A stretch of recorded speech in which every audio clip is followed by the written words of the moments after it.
Mmh. Mmh. Mmh.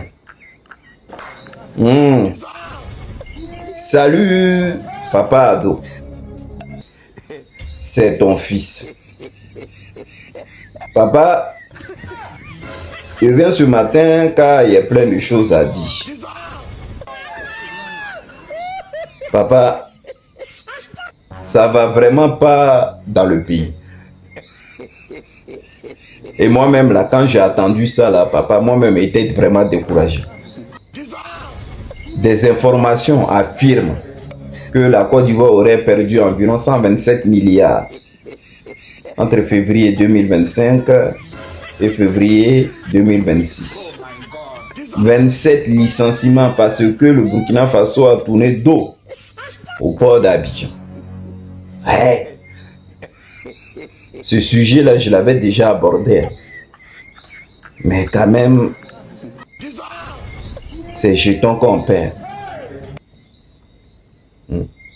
On perd vraiment jetons même. Parce que à la lueur où on s'en va là, moi-même quand je regarde là, c'est vraiment dommage de voir ça. Et puis ce qui m'énerve même, papa, pendant que il y a les vrais trucs qu'on doit parler de ça, des militants là, c'est-à-dire depuis que vous avez pris pouvoir, là, vous êtes vraiment hors la loi. C'est-à-dire, vous réagissez comme vous voulez, vos cœurs veulent. Mais pas par rapport à la loi. Il n'y a personne qui respecte la loi.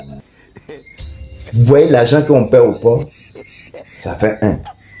Et des 2, les cas du RDR se croient dans le Loubagang. C'est-à-dire, ils font les trucs comme si c'était des Loubas. Par exemple, allons-y à San Pedro. Madame le maire de San Pedro a fait une vidéo pour dire qu'elle va casser un immeuble construit sur un espace vert à San Pedro. Comme s'il n'y avait pas de ministre de la construction à San Pedro. Dans une vidéo, on la voit descendre d'une voiture.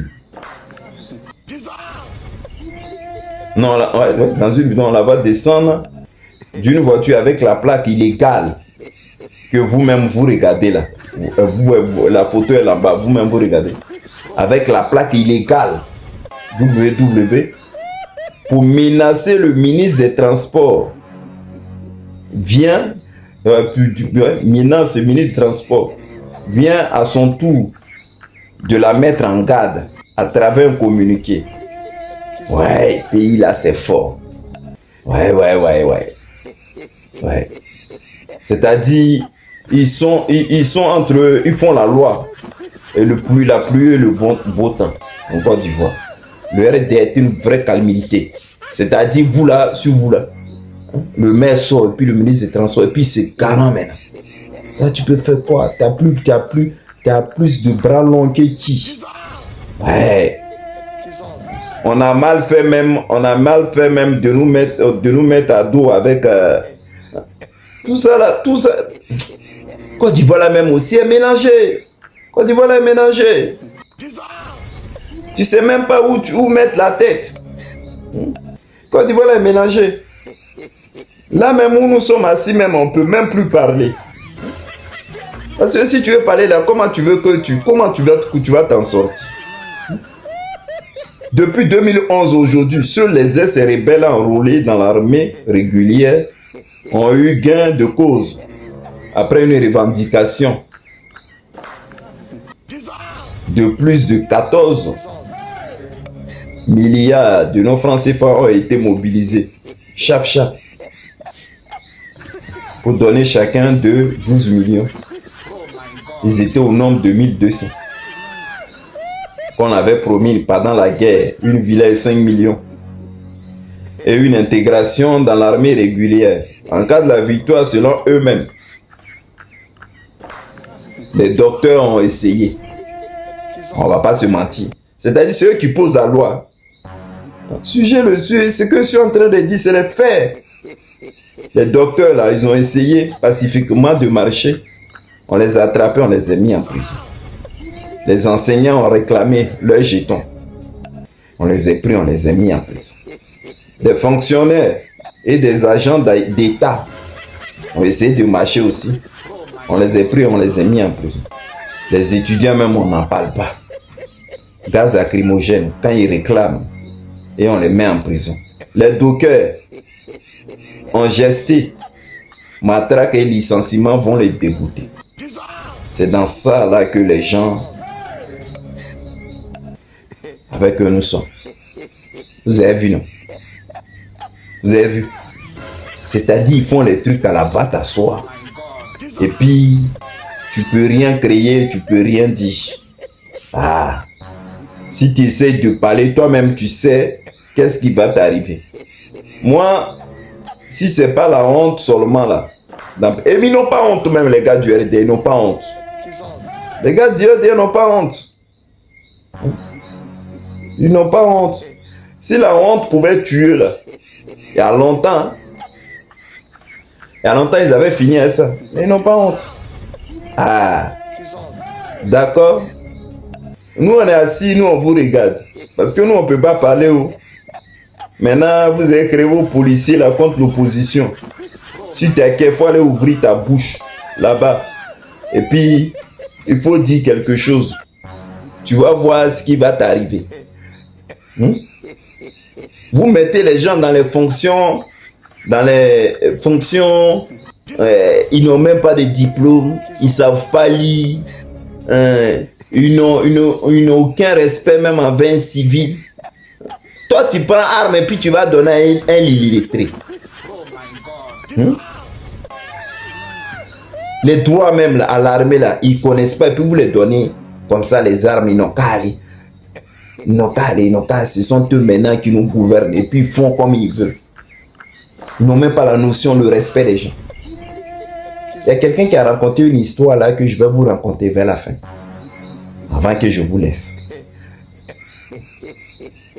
Lisons ensemble. Le gars a dit, on a violé mon intimité. De nombreuses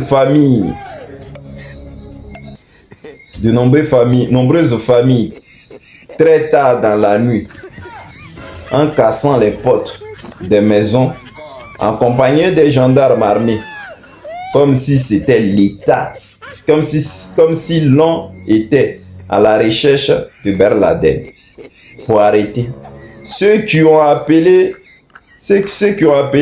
voleurs de courant, ce qu'on appelle voleurs de courant, ou encore courant banabana. Certains ont payé des amendes allant de 500 000 à 1 million de nos francs. Et la prison ferme pour ceux qui n'avaient pas d'argent. C'était surréaliste pour moi. Dans un état comme la Côte d'Ivoire, jusqu'à ce qu'on sonne à mon portail un jour. Écoutez ce que le gars a dit. Il était 2h30 du matin. Je demande qui est-ce? C'est la gendarmerie. C'est pourquoi? C'est pour un contrôle avec la sauce d'ici. Contrôle de quoi? Pour vérifier si vous avez des factures. Je comprends automatiquement que c'est aussi la traque à l'eau banabana. Mais ce qui m'a le plus choqué dans la conversation avec le gendarme, quand je suis sorti me plaindre de l'heure et surtout de cette façon militarisée de descendre chez les gens, il m'a répondu, et je cite, c'est un décret présidentiel. C'est un décret présidentiel. Et que même quand on frappe, vous ouvrez. Vous ne ouvrez pas. On a le devoir de casser et de rentrer. Fin de citation. Je suis stupéfait. Vous comprenez? C'est-à-dire, il dit, gendarme dit décret présidentiel. Là encore. Ah! Comment ça se fait que les gens là volent l'eau au courant? Outre, ils ne sont pas, comme on appelle, bien organisés, dans un état de droit. Et puis que la loi là même là, c'est quel décret présidentiel tu viens chez quelqu'un à 2 h du matin? Si ce n'est pas les braqueurs. Hein? C'est quelle loi qui dit ça encore? Oh, Papa Ado, tu as créé quelque chose. C'est-à-dire la personne qui doit prendre le pouvoir là, il doit réunifier tout dans le corps, dans nos institutions, dans l'hôpital, dans tout. Parce que là, le pays là c'est dosé. C'est vraiment dosé. Vraiment. Bien avant de finir, on dit qu'il y a une urgence entre les militants du PDCI qui veulent lancer